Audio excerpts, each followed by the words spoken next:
How's it going, everyone? This is Phil from the Geeks vs. Games, and I'm here to bring you an X-Wing battle report between Charlie and Mike, and this is actually a rematch of the first game we posted here on the channel. And before we even start, I'm going to have to give you a little bit of a disclaimer. This game is actually the start of our league here in Boise at a store called ABU. We have about 14 players playing in this league. It's a 5-week league, 2 games every Friday, and then there are makeup games in between there in case anybody can't make it on that Friday. They're allowed to make it up during the rest of the week as long as they report their scores. And this game is probably one of the best games of X-Wing I've had the privilege to watch. Both these players are extremely good flyers, and the lists they're running are interesting, and it definitely fits both their flying styles, and I can tell they both had a lot of fun flying in this matchup.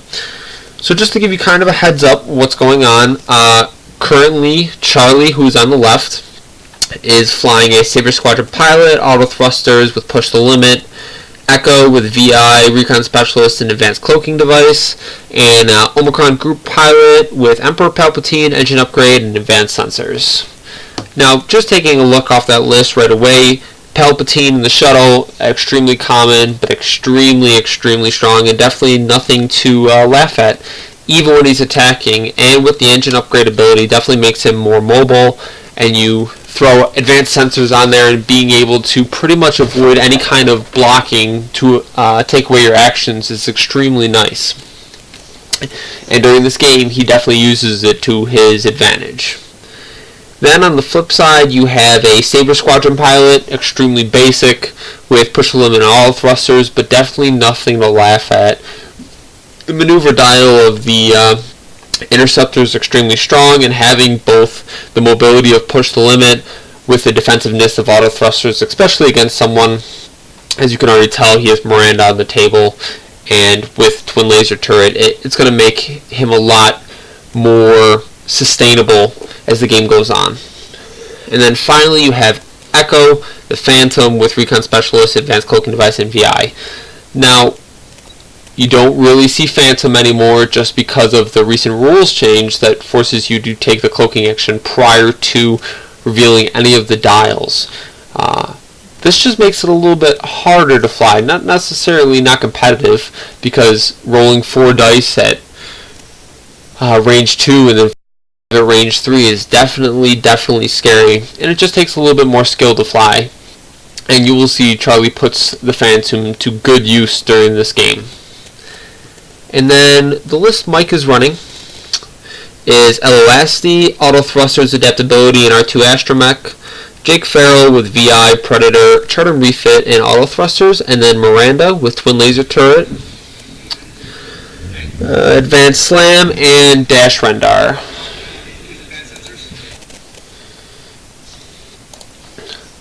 Now, on top of all of that, both these lists bring a interesting aspect to the table, just because of the fact that Mike has to make a choice here of what he wants to target first. Now, if he were to go after the shuttle first, he would have to deal with the Phantom and the Interceptor probably coming up behind him in a position where his K-Wing is the only thing that's going to be firing at them. And if that were the case, I would assume that Charlie would go after them first. Or he can choose to go after the Phantom, and if he chooses to go after the Phantom, that means the Interceptor and Emperor Palpatine are going to be able to use his abilities as much as he wants. It is not in his best interest to split his forces. He definitely needs to focus one down first. And we're seeing here Mike just making the choice to drive right at him. They're probably not going to be in range this round unless Charlie makes a huge move, which I don't think he does. He's probably just going to play conservative and let the game unfold in front of him, which is definitely what you need to do when flying a Phantom. You definitely need to let the game unfold first before you put yourself in a position where he can start taking damage. So this one hard bank was pretty much expected. Jake here, he's just going to, one hard in, which is definitely not a bad thing. Making that choice is definitely in his best interest. And on top of all of that, you have to make those choices as a player of your priorities prior to a game start. If you can avoid it, priorities should probably never be changed, mainly because you'll end up splitting your fire that way.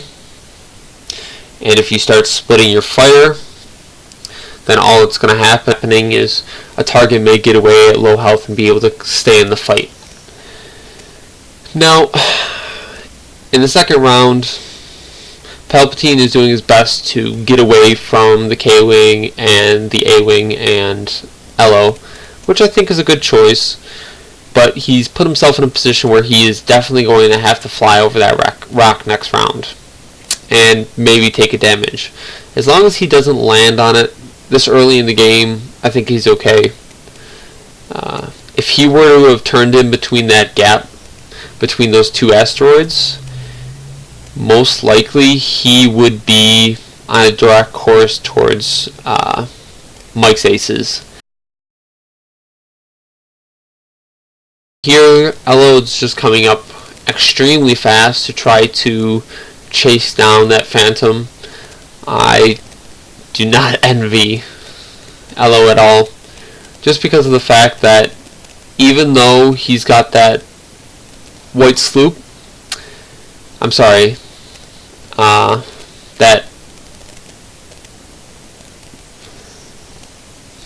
even though he's got that white hard maneuver, the Talon roll, I don't think he can match the maneuverability of Echo, just because of the fact that he's got that decloak action and he's going to take another action on top of it. You can't really guess where Echo's going to go unless the pilot puts him in a bad position. So from here they're just checking range to see who's got shots on who, and I'm pretty sure our only shots are going to be the interceptor on the A-Wing. And you could just see Charlie counting up his dice. I'm sure he does not mind rolling that many dice, even against a 2-dice attack, and he evades it just fine. He's going to return fire through that debris cloud.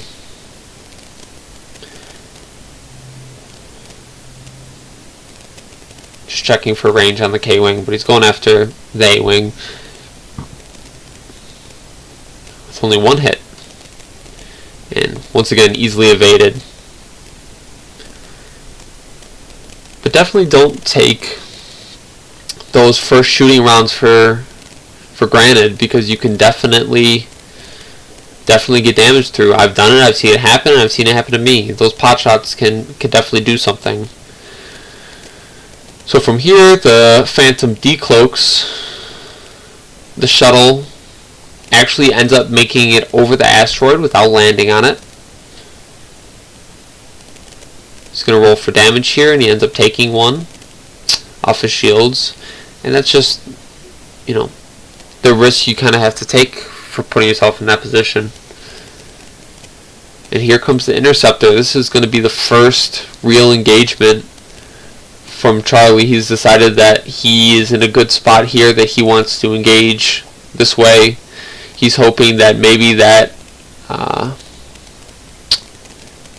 Ello turned in hard and he'll fly right past, and maybe that A-Wing turned in hard as well.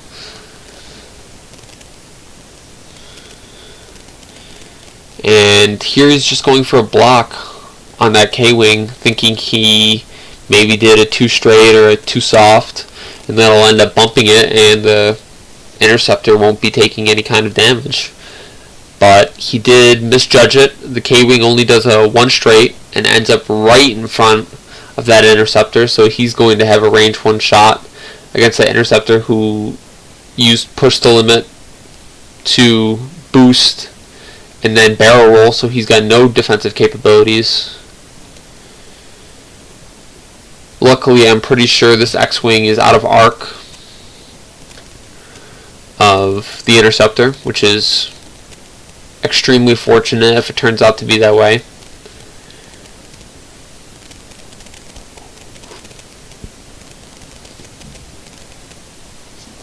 Mike is taking no chances. He just says he knows he's out of arc. He'd rather boost and get closer to that Phantom if he decides to turn around. And just like I said in the beginning of this battle report, Charlie needs to make sure that when this Phantom comes in, it's on his own terms. So what he's doing is he's allowing the game to unfold in front of him, and he's going to put himself and the Phantom in the best position possible to do the damage that he knows it can do. You know, it'll come in, it's definitely going to roll a lot of dice, and he needs that to happen. So he barrel rolls and fits and gets an arc on that interceptor, which is huge because he has Predator, he has pushed the limit, so he is definitely going to be able to... I'm sorry, he doesn't have push the limit, he has Predator.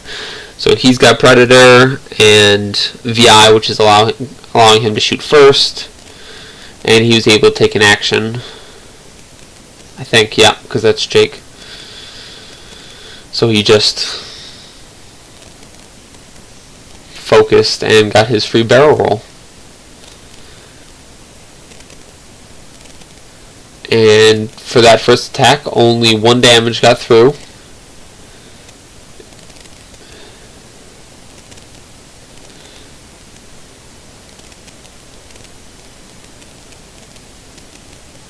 And that was nothing. The K-Wing unfortunately whiffs. And here they are deciding whether or not that interceptor has arc on that K-Wing. And I end up having to come over and just making a decision for them because it was extremely close, but the laser actually ends up clipping the front corner of that K-Wing. So he did have arc and he was able to shoot.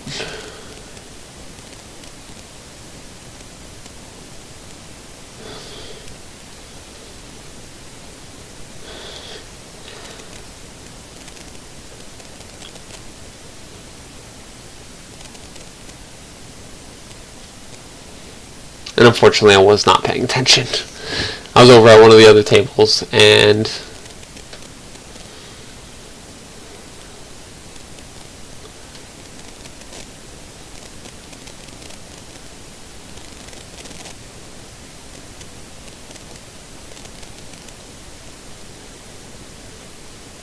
yep, like I said originally, he did get arc on him, so the interceptor is going to be able to shoot range 1 on the K-Wing.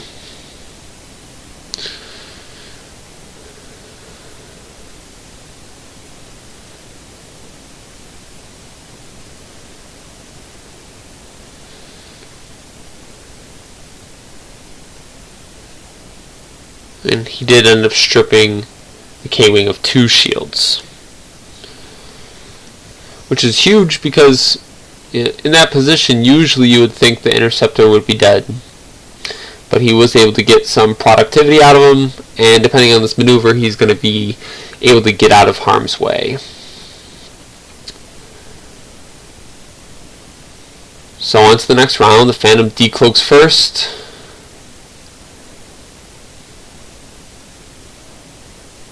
The Omicron's going to move, try to swing around to get himself in a good position to start firing.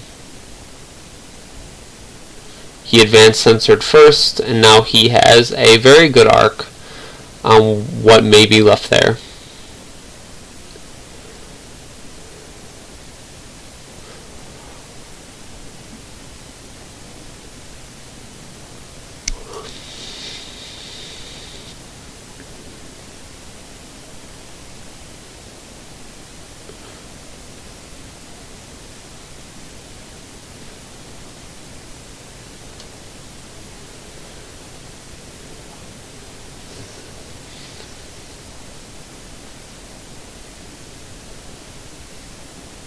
and he pushed the limit to focus and evade, just to put himself in a defensive position, because not being able to see where anyone else has moved is a huge detriment for that interceptor. He definitely wants to be able to see what everyone else is doing. Mike does an extremely good maneuver. He actually does a talon roll, which for Ello is white, and now he's going to be able to take an action, which will be a focus.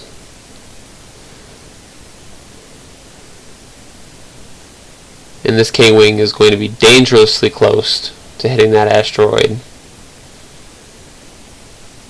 But these guys are millimeters off contacting them.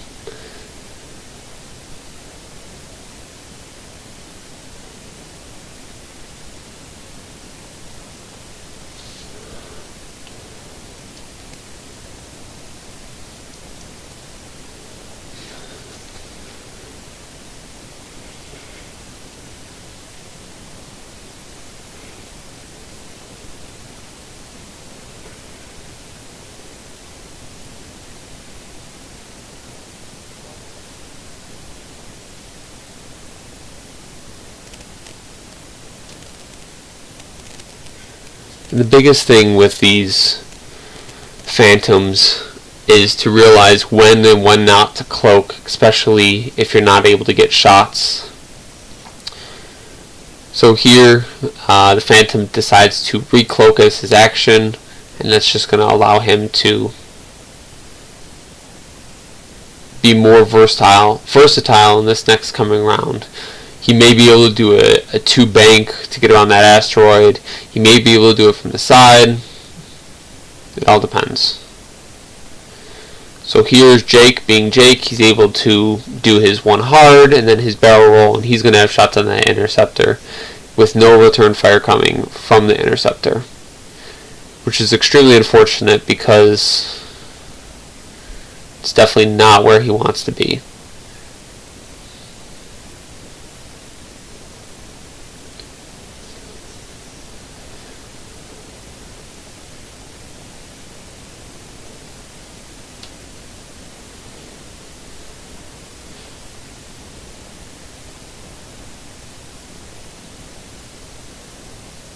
So he palps for one and uses his evade token for the second, and is able to avoid damage from that first attack.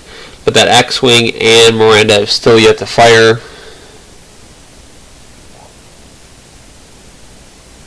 So here's a first shot from Miranda, doing a damage with the twin laser turret.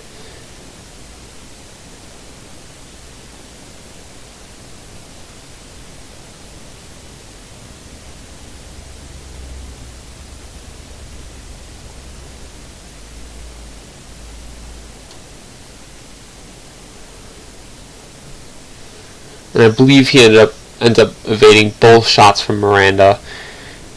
In this last shot, yep, this last shot is at range 2. Unfortunately, Autothrusters does not do it, and with that focus fire from all three ships, ends up killing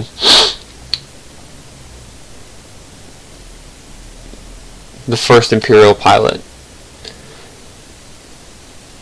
Out of all the things that he would have to lose, that definitely hurts the least for Charlie. If he were to lose his Phantom that early, it would definitely be in a worse position. So from here, the first thing that happened, unfortunately, I cut it. I didn't realize it. The Phantom does a 2 decloak.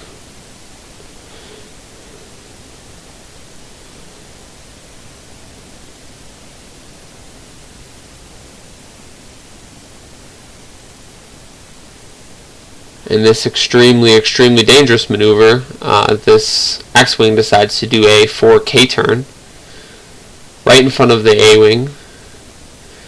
And once again, these guys, they know their ships well enough that he knew he was going to make it.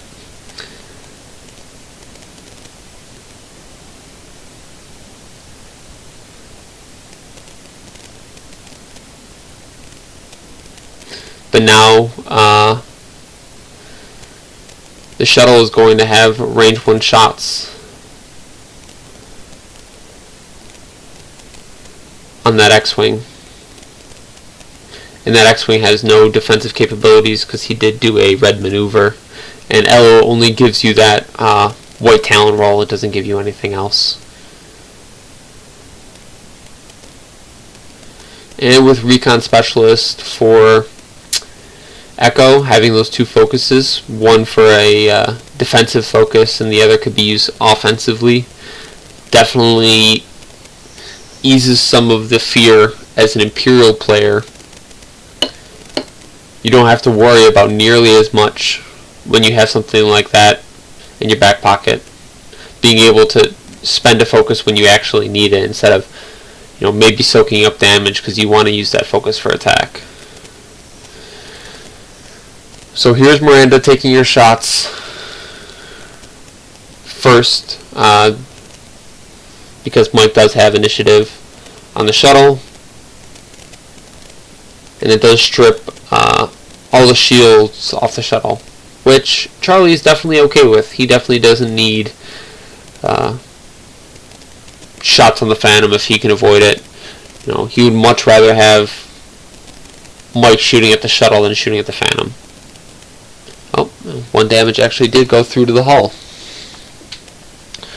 So here, range 3 from the Phantom, first attack of the game. He focuses for 1 hit, and I think he's deciding whether or not to Palpatine. Would you rather save it for the defense roll for the shuttle, or just use it now?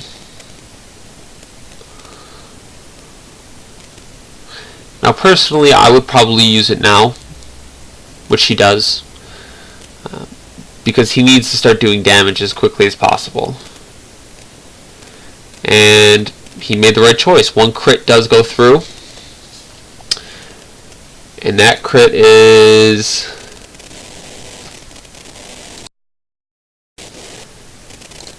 actually a loose stabilizer. Yep, a loose stabilizer crit, which makes all hard turns red.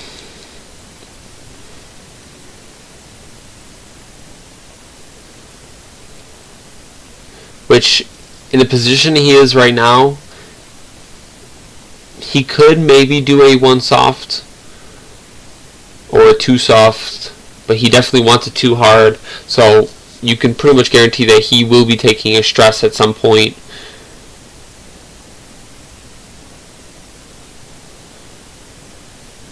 To get out of that position.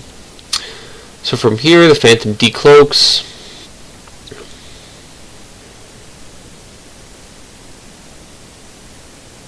He does his advanced sensors and does a full stop.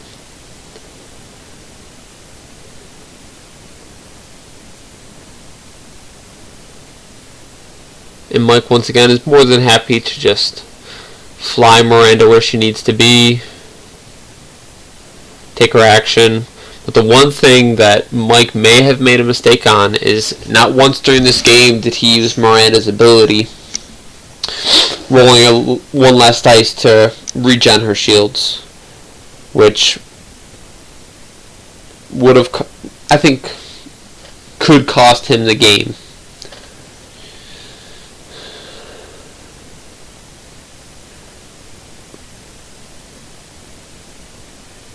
But with 3 relatively healthy ships against the 2 of Charlie, Mike is definitely not in a bad position here. He's currently getting Ello into a good spot.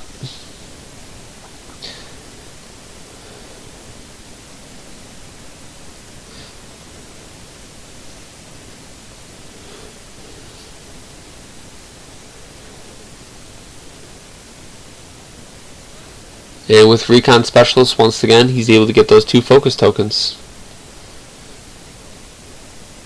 I really, really like the fact that Charlie put Recon Specialist on that Echo. I think it makes a huge difference. I think it allows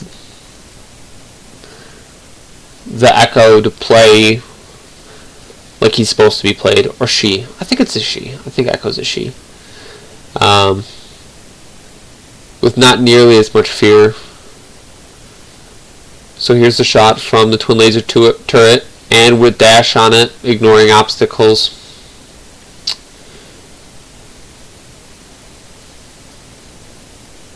The first shot comes in with 3 hits. Autothrusters kicks in, but it doesn't matter. He's still able to get 1 through, and he takes 1 damage.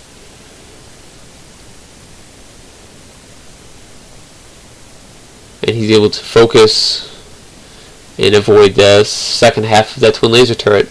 Now right there would have been a great spot for Miranda to use her ability and take 1 less dice and regen one of her shields, which unfortunately Mike did not take advantage of. You already got the damage through. You know, you could just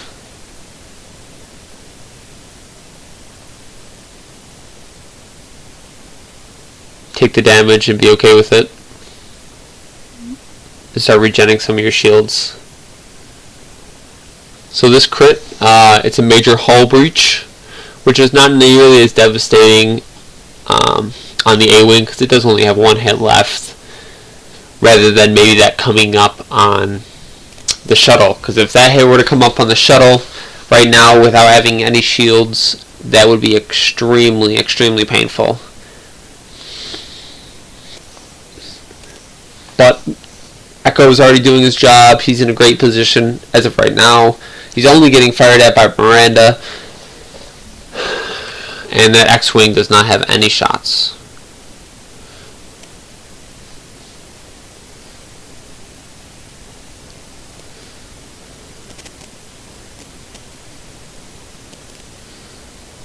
So on to the next round. The first thing that he's going to do is he's going to decloak.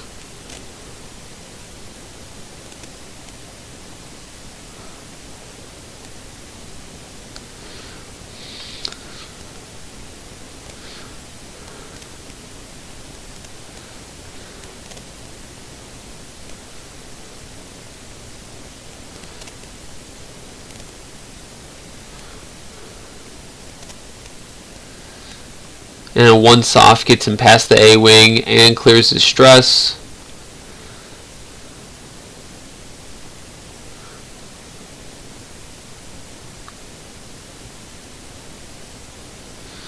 And he boosts to just get a little bit farther away to give himself some distance.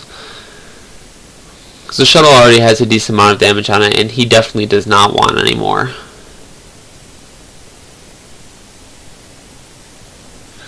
So Mike just made a mistake. He took the stress off when it shouldn't have been off, so he just put it back on.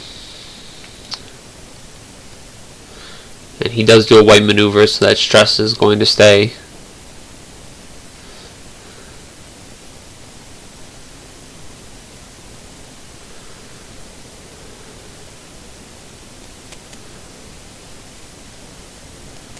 So once again, Ello does a fantastic tail and roll, is able to get in right behind Echo without bumping.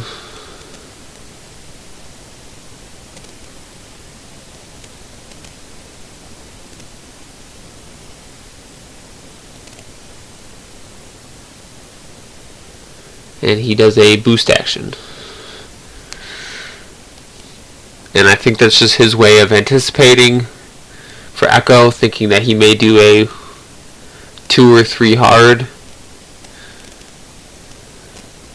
He does a 2 soft, and he's still within range. So Charlie just makes the choice to cloak up because he knows he's going to get shot at this round.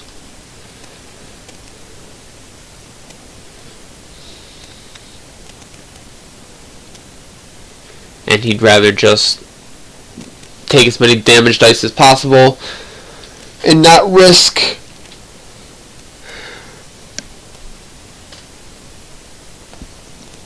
taking damage without losing out on the chance of having a reprisal. because he definitely wants to shoot back, but he made the choice, which I think is the correct one, to keep Echo as safe as possible, because if Echo dies here, his game is pretty much over, because that X-Wing and the A-Wing have no problem staying behind that shuttle. The shuttle's not going to be able to get them in front of him, and Miranda's just going to be happy shooting a twin laser turret over and over again. So here's the A-Wing shooting range 1, and he only gets one hit, which Echo easily evades. And here they are checking the X-Wing, and Charlie is just extremely excited because he doesn't have arc on Echo, which is huge because the A-Wing is turned the other way.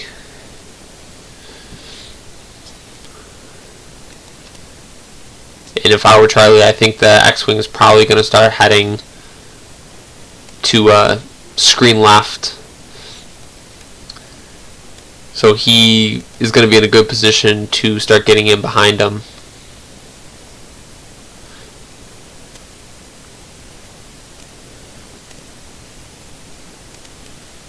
So this is a big moment for Mike, because the longer Echo stays on the board, the more dice he's throwing, the higher of a chance his ships are going to start falling. Mainly because the A-Wing is one hit away, the X-Wing is, I believe, one hit or two hits away. So he definitely needs to avoid all of that, because if he starts taking damage, it's going to hit like a sledgehammer, especially if Echo can get a good arc on either of those ships.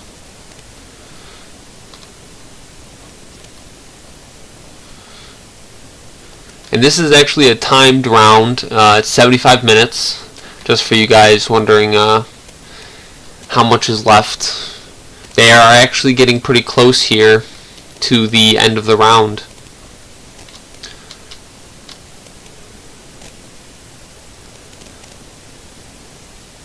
And here, I think this just shows the strength of having advanced sensors engine upgrade on a shuttle like this.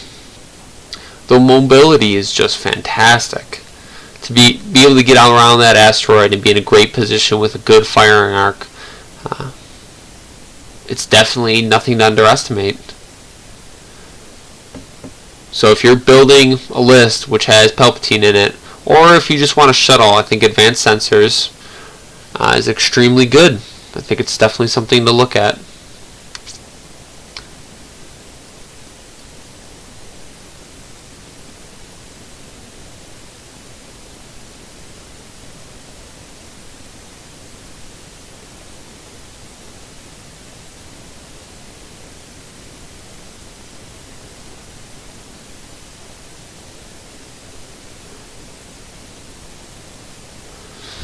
And once again, that Talon roll barely fits.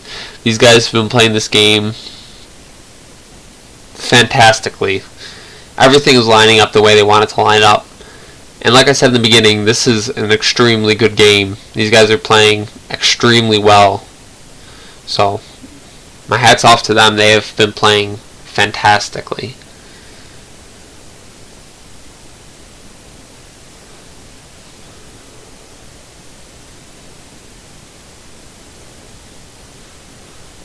So Echo does not decloak.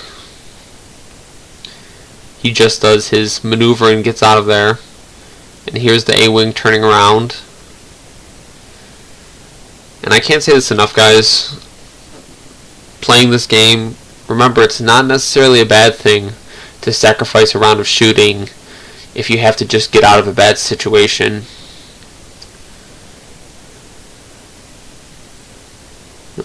Echo's pretty safe here. He's not really worried about anything. It doesn't really matter who shoots at him. With the 2 focus tokens and his cloaking device up, he's definitely in a great position just to be safe. So now Miranda just starts taking her shots at the shuttle at range 3. Does get no dice, but he does get to fire back.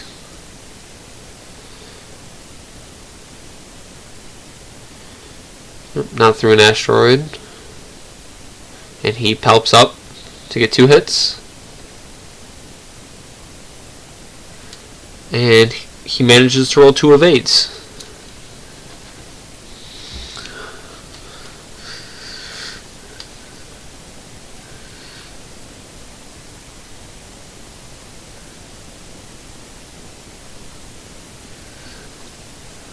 So right now Charlie has to make a choice. If he turns in towards that K-Wing, you can almost guarantee that the X-Wing and A-Wing are going to be there to back him up. He's not going to be able to fire first because he does not have initiative against Miranda, and Jake does have a higher PS than him. And you combine both those things, I don't know how long Echo could last between all those firing arcs, even without Emperor Palpatine backing him up.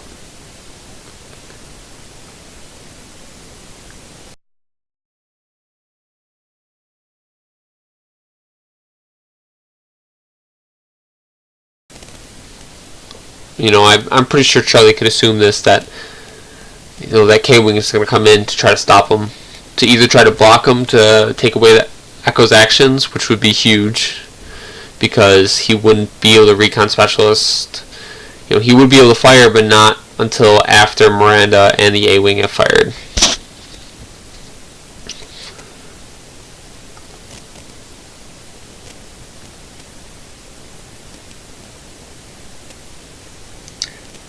But Echo does not bump.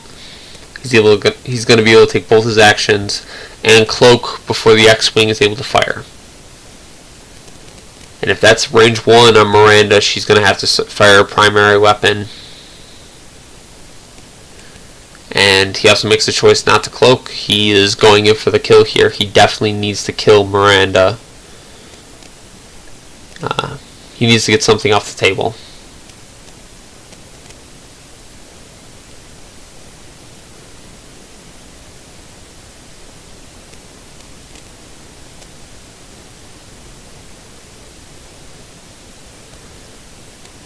And this is just Jake getting as close as possible. He wants range 1.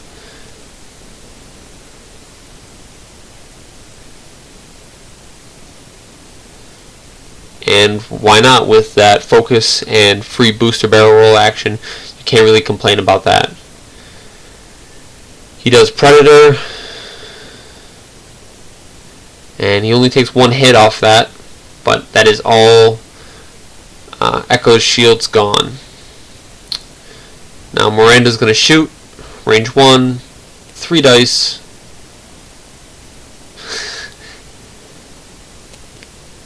He does realize that he only gets 3. Although, if it was a 3 dice primary from Miranda, that'd be pretty ridiculous. And that was a huge roll, because Charlie evaded both of those without having to use his focus action. And he is going to get the shot back. The question is, what is he going to go after? If he goes after Miranda, he would need to get 5 hits.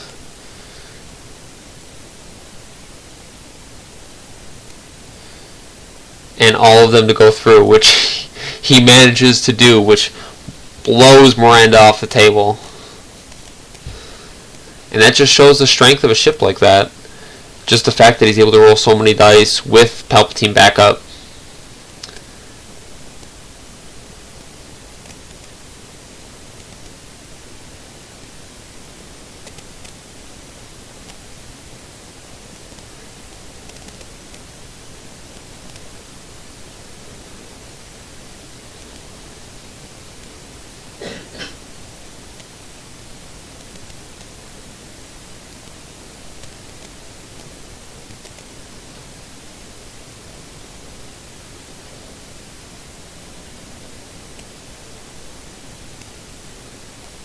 And from here on, it really is just a choice. He needs to get something else off the table.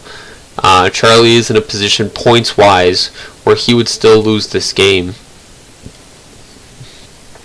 Total hull, I believe, Mike is stripped off enough to get points from the shuttle. and the only thing Charlie has killed is that K-Wing. Although it is quite a bit of Mike's points, he definitely needs one more thing. And honestly, his best choice is that A-Wing. It's only got one hit left. He can almost... He has a good mobility choice to get into a position where he's going to have a firing arc on it. And from here, you could pretty much... For me, it'd probably be a 1 hard.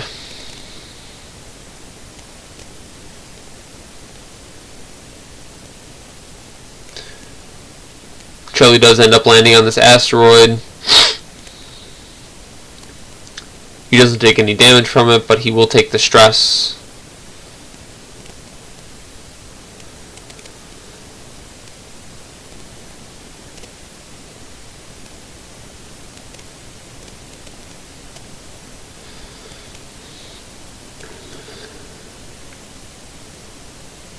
Double stress actually, one from the hard maneuver from his maneuvering fins that got damaged, and now this second one from passing through that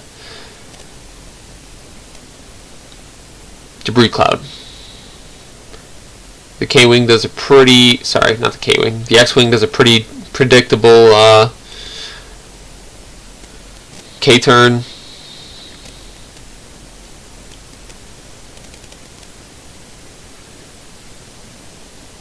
But Charlie does make the choice to do a K-turn as well, because all he wants is that A-Wing in front of him,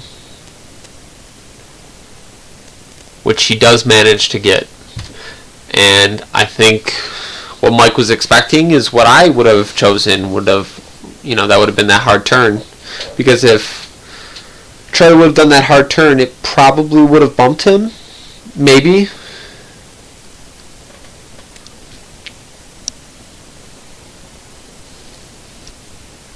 But Charlie's in such a good position right now that it doesn't matter what the A-Wing does, he's still going to have arc on him. So what he did there was just to get out of range 1 if Charlie would have had it. And here we are rolling dice. That X-Wing is going to really try to knock that shuttle off the board. But he does end up only doing 2 damage, which is still going to get him half points, but it's not going to be enough to kill the shuttle and get full points from it.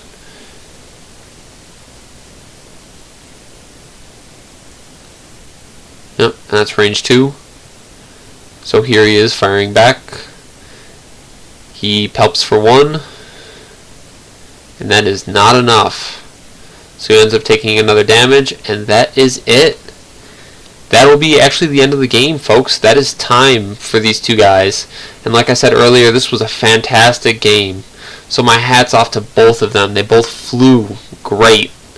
It was close down to the wire, which I always like to see, and I know both these guys really enjoyed playing this game. And this will be the first of many. Unfortunately, these guys were at the first table for our league, so that's the game that was recorded. But next week, I'm sure there will be someone else on that first table, so we'll be able to see a couple other lists and a couple other players.